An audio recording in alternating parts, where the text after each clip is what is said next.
A possible deal on police reform is emerging at the Minnesota legislature. While that appears encouraging, the $1.3 billion jobs, infrastructure, and bonding bill is falling apart. Esme Murphy was at the Capitol, where the House was scheduled to talk about police reform. It feels like it's gelling. That delicate assessment of a compromise bill on police reform came late this afternoon from Senate Deputy Majority Leader Michelle Benson. She said Senate Majority Leader Paul Gazelka was in talks with DFL leaders on the final wording of the reform bill.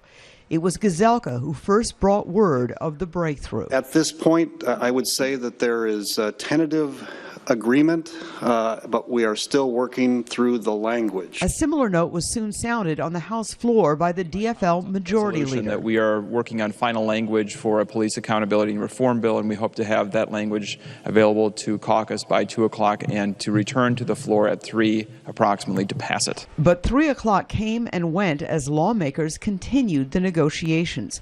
According to sources, both sides have tentatively agreed to a ban on chokeholds and warrior training, agreed that officers should honor the sanctity of life, and that there is a duty for officers to intervene.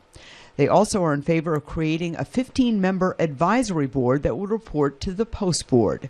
While a deal on police reform is moving forward, other key bills have stalled out.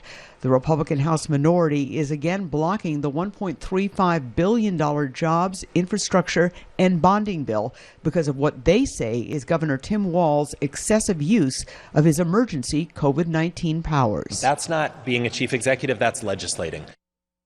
The Senate Majority Leader says if a bonding bill isn't passed tonight, it's not going to happen at all. Senator Paul Gazelka made it clear after tonight that he and Republicans are going home, which would effectively end the special session. If they can, in fact, agree on police reform, that would still be a signature accomplishment in the painful aftermath of George Floyd's death.